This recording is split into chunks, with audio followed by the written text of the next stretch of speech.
Shalom, senang sekali berjumpa dengan saudara saat ini. Mari bergabung bersama kami dalam ibadah online Gereja IFJ Duri setiap hari Jumat dan hari Minggu pukul 9 pagi. Hari ini kita akan dilayani Praise and Worship IFJ Duri dan diberkati oleh Pastor Herdi Huta Barat. Untuk persembahan dapat saudara kumpulkan melalui iCare Leader wilayah Anda atau transfer ke rekening yang di bawah ini. Jangan lupa untuk follow Facebook, Instagram, serta subscribe YouTube IFJ Duri. Sampai jumpa, Tuhan Yesus memberkati. Shalom.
kemuliaan yang kau beri di hidupku.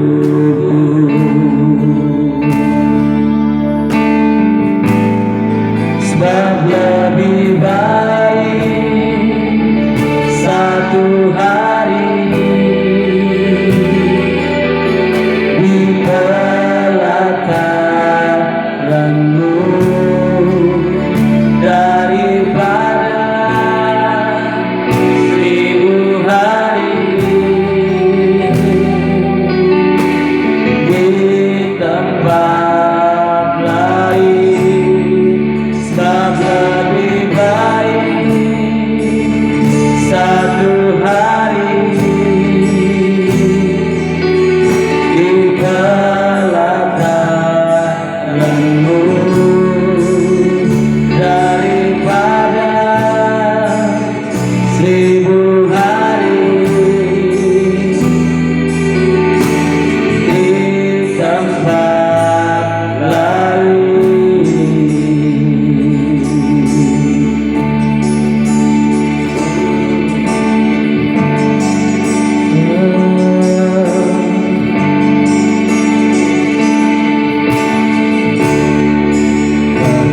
Tuhan Allah,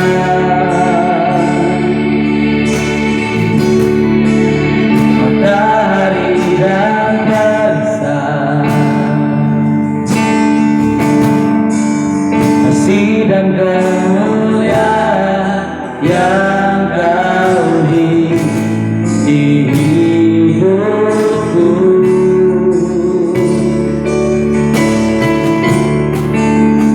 Tuhan Allah,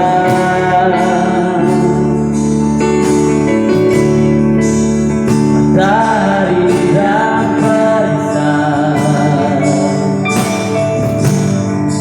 kasih dan kemuliaan yang kau beri di hidupku.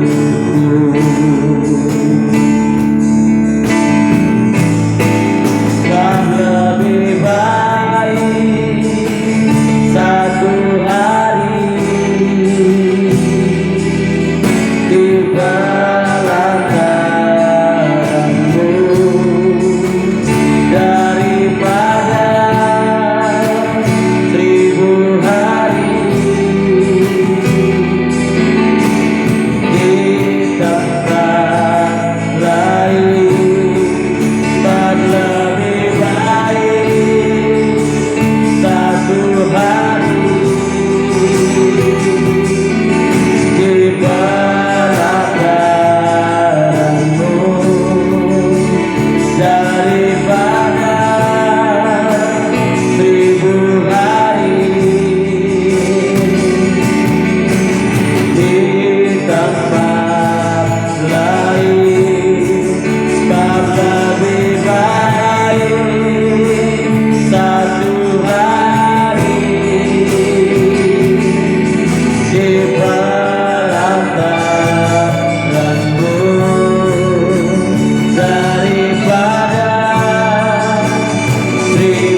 daripada 1000 hari di tempat lain, sebab lebih baik satu hari di pelataranmu daripada 1000 hari di tempat lain, daripada 1000 hari di tempat lain.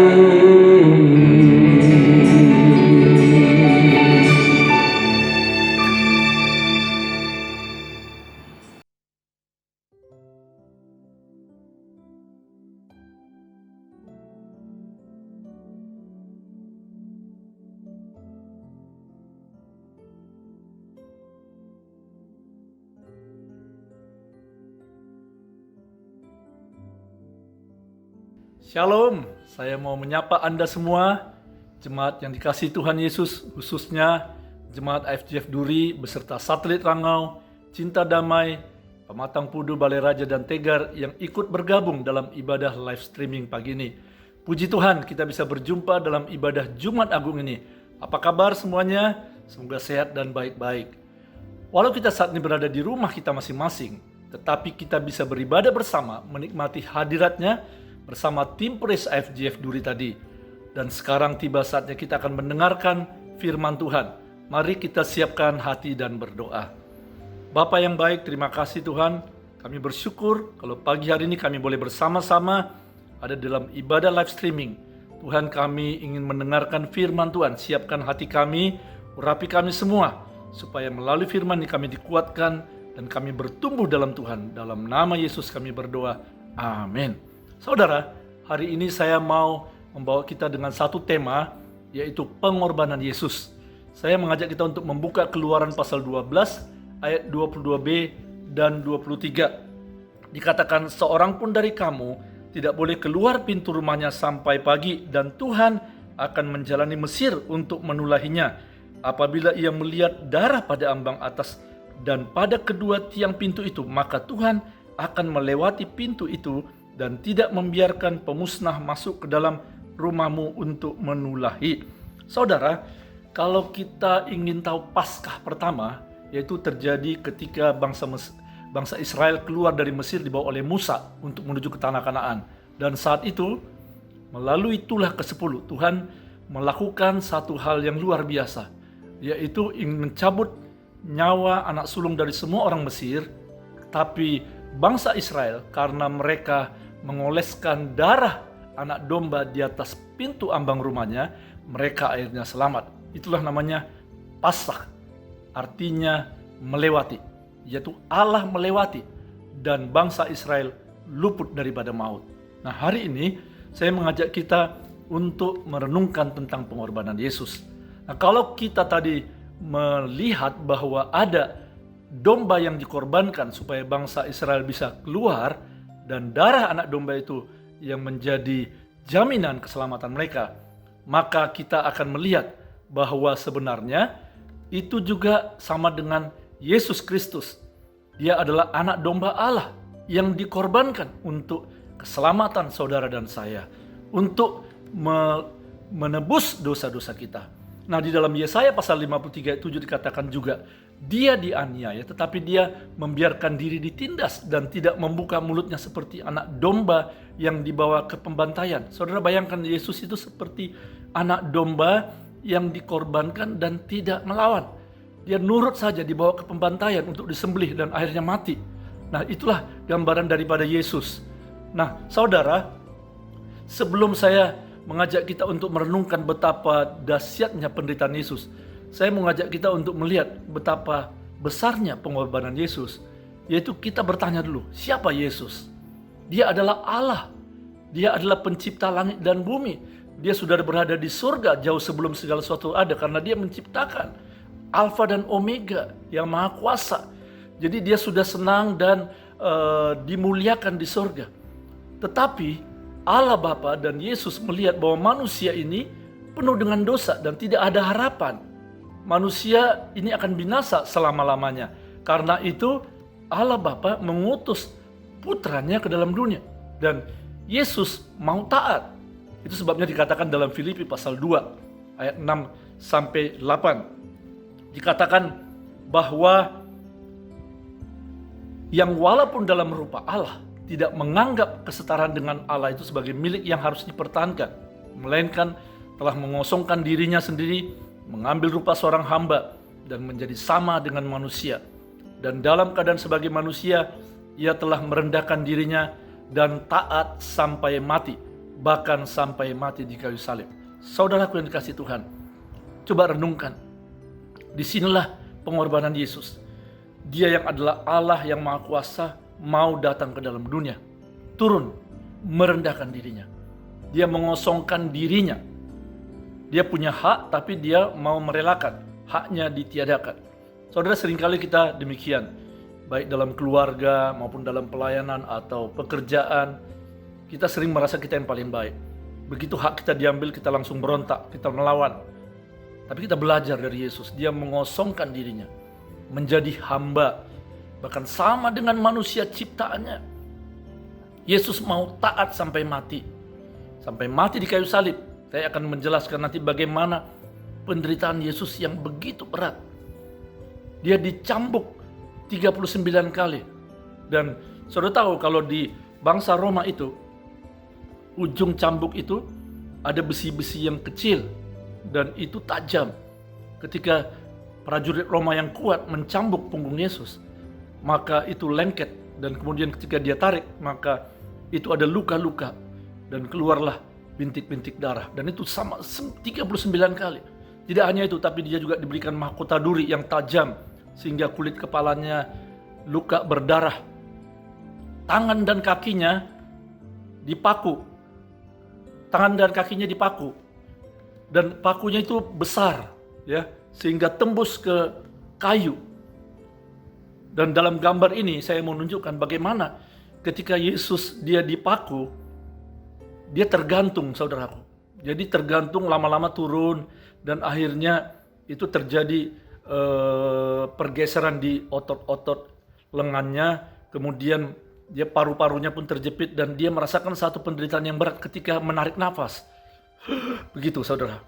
Dan akhirnya dia mencoba memposisikan dengan kakinya, dan itu memang sangat-sangat menyakitkan. Dia bertahan berjam-jam di atas kayu salib. Inilah penderitaan Yesus secara fisik. Luar biasa. Nah, saudara, mari kita buka Yesaya pasal 53 ayat 3-5. Dikatakan bahwa ia tidak tampan dan semaraknya pun tidak ada, sehingga kita memandang dia, dan rupanya pun tidak, sehingga kita menginginkannya. Ia dihina dan dihindari orang, seorang yang penuh kesengsaraan dan yang biasa menderita kesakitan. Ia sangat dihina, sehingga orang menutup mukanya terhadap dia, dan bagi kita pun dia tidak masuk hitungan. Tetapi sesungguhnya penyakit kita yang ditanggungnya. Saudara, mungkin saudara belum semuanya mengerti bahwa ketika Yesus berada di kayu salib, dia sebenarnya telanjang, saudaraku. Dan di sana semua orang melihat dia sungguh memalukan, dan dikatakan rupanya pun tidak, dan orang merasa malu melihat dia. Dia tertikam, dia disiksa, dipermalukan. Ayat 6 dikatakan kesengsaraan kita dipikulnya, padahal kita mengira dia kena tulah, dipukul dan ditindas Allah. Pada zaman dulu, saudaraku, pengertian salib itu tidak seperti sekarang. Kalau sekarang orang bangga mungkin memakai salib di sini, tapi zaman dulu salib itu artinya kutuk, yaitu penjahat yang sangat kejam dan dia dihukum sangat menyakitkan sampai mati. Itulah arti salib. Dia dianggap seperti kena kutuk. Dia diremukkan oleh karena kejahatan saudara dan saya. Ganjaran yang mendatangkan keselamatan bagi kita ditimpakan kepadanya, dan oleh bilur-bilurnya kita menjadi sembuh. Saudara, coba kita renungkan dari Yesaya pasal 53 tadi. Apa yang dialami oleh Yesus? Dia dihina, dijauhi. dia menderita kesakitan, dia dipermalukan, saudaraku, di depan semua orang. Dan dianggap dia kena kutuk, dipukul Allah. Sepertinya dia tertikam, diremukkan, kena ganjaran. Nah, penderitaan Yesus, saudaraku, tidak hanya secara fisik, tapi juga secara mental dan jiwa. Bayangkan, saudaraku, murid-muridnya semuanya meninggalkan dia. Ada satu muridnya yang mengkhianati dia, menjual dia.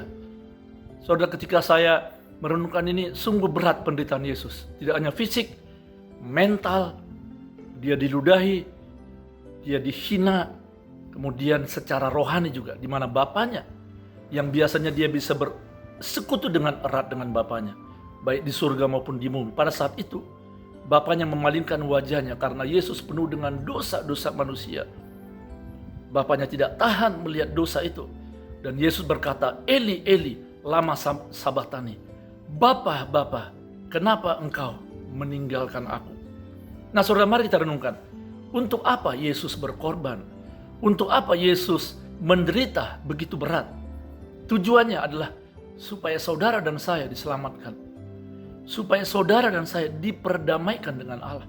Ini penting, saudara. Kalau kita belum diperdamaikan dengan Allah, sulit untuk berdamai dengan diri sendiri. Sulit berdamai dengan orang lain. Pasangan kita, orang tua kita. Dan apalagi berdamai dengan musuh kita. Karena saudaraku, Allah ingin supaya kita berdamai dengan Dia melalui Yesus. Tujuannya adalah supaya kita dibebaskan dari segala keterikatan, ditebus dari dosa. Kita ditebus sama seperti bangsa Israel dari perbudakan Mesir, dibawa Tuhan untuk keluar ke tanah Kanaan. Demikian juga kita ditebus Tuhan supaya kita dibebaskan dari penjajahan iblis, penjajahan dosa dalam hidup kita. Kita diampuni. Tidak hanya itu, tapi juga kita diberkati. Berkat Abraham, Ishak, dan Yakub menjadi milik saudara dan saya. Luar biasa. Itulah kenapa Yesus mau menderita buat saudara. Dan tidak hanya itu, kita juga disembuhkan. Sakit penyakit apapun yang saudara sedang alami saat ini, percaya bahwa oleh bilur Yesus itu menyembuhkan saudara. Dan juga kita diberi kuasa atas setan. Banyak orang Kristen yang takut sama setan, pergi ke dukun. Tapi ingat, saudaraku, bahwa di dalam Kristus Yesus kita diberikan otoritas karena Yesus sudah menang, maka kita pun menang terhadap setan dan iblis. Mari kita renungkan, saudaraku, apa maknanya penderitaan Yesus buat saudara dan saya?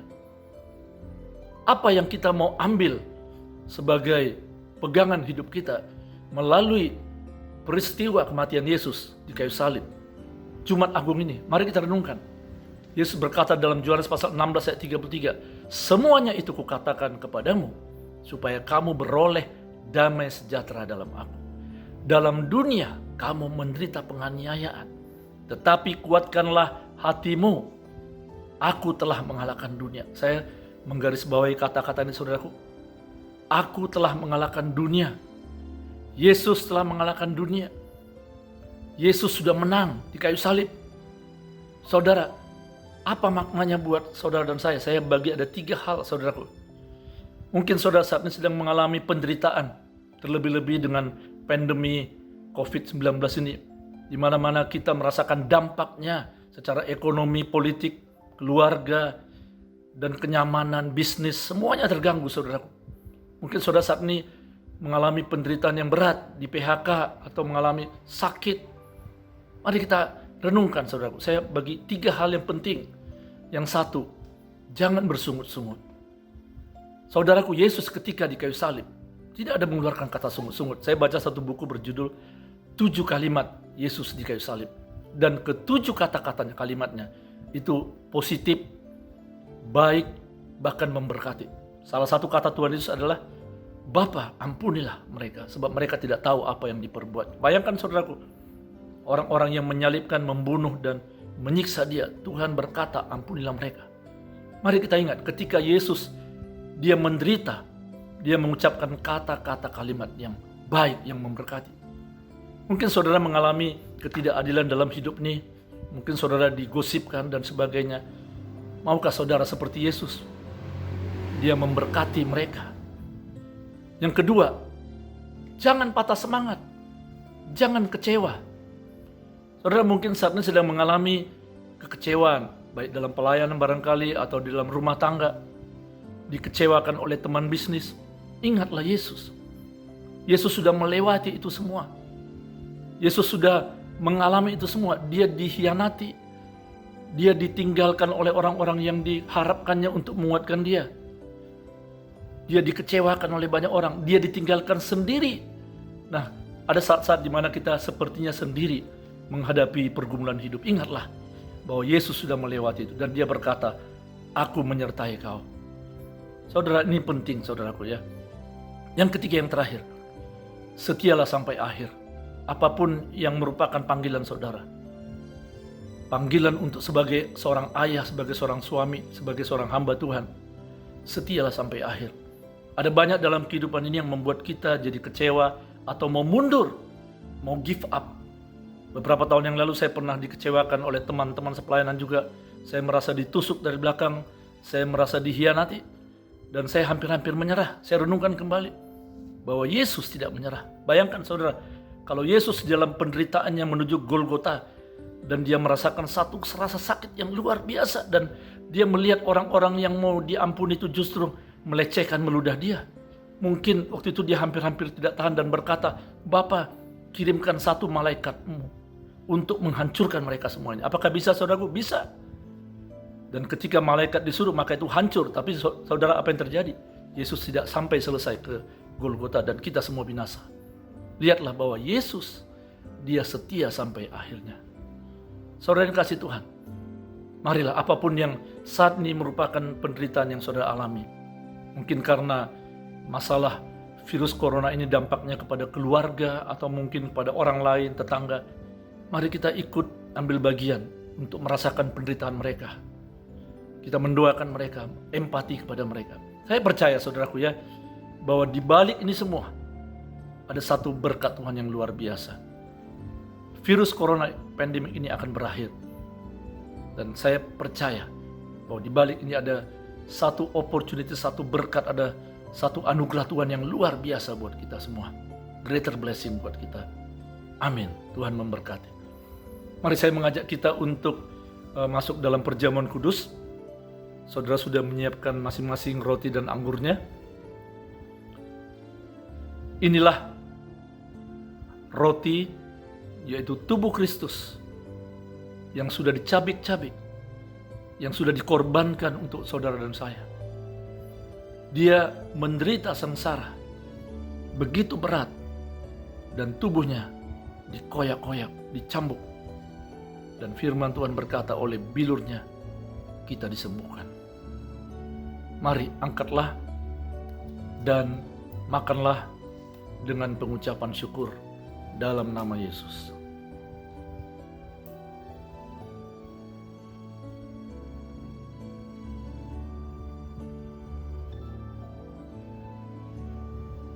Inilah darah Yesus. Anggur ini melambangkan darah Yesus. Firman-Nya berkata, oleh darah Yesus dosamu diampuni. Semua dosa saudara dan saya, dosa yang sengaja maupun tidak sengaja, dosa yang menyakitkan hati Tuhan, besar atau kecil, darah Yesus menyucikan dosa-dosa kita. Dan kita dibenarkan karena darah Yesus. Betapa dahsyatnya kuasa Tuhan. Kalau saudara dan saya dibenarkan, maka doa kita juga penuh kuasa karena kita sudah benar di hadapan Allah. Mari angkatlah dan minumlah dengan pengucapan syukur dalam nama Yesus.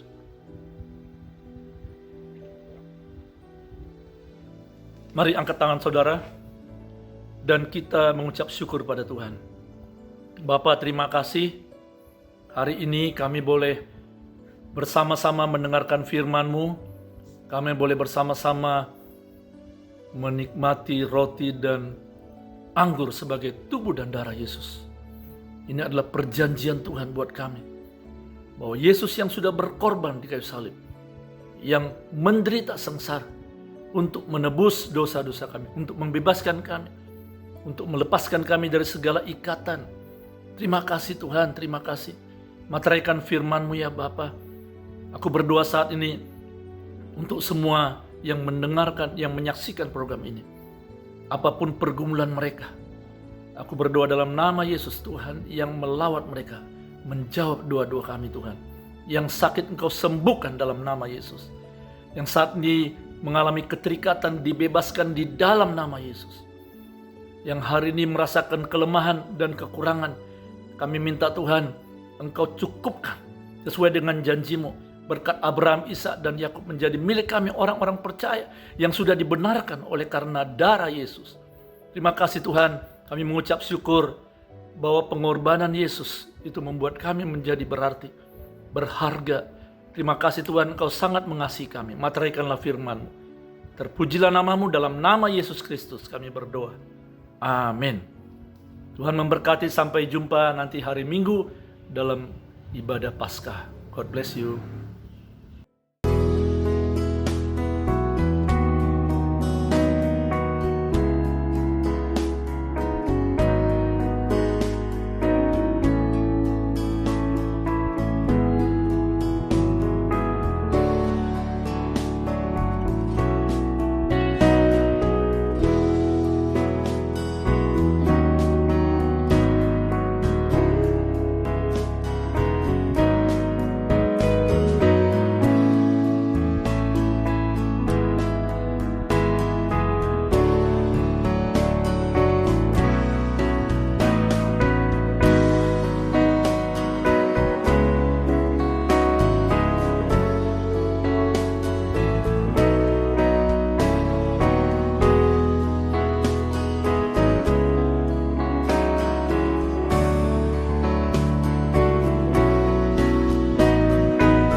lebih baik satu hari di belakangmu daripada 1000 hari di tempat lain, sebab lebih baik satu hari di belakangmu daripada 1000 hari di tempat lain.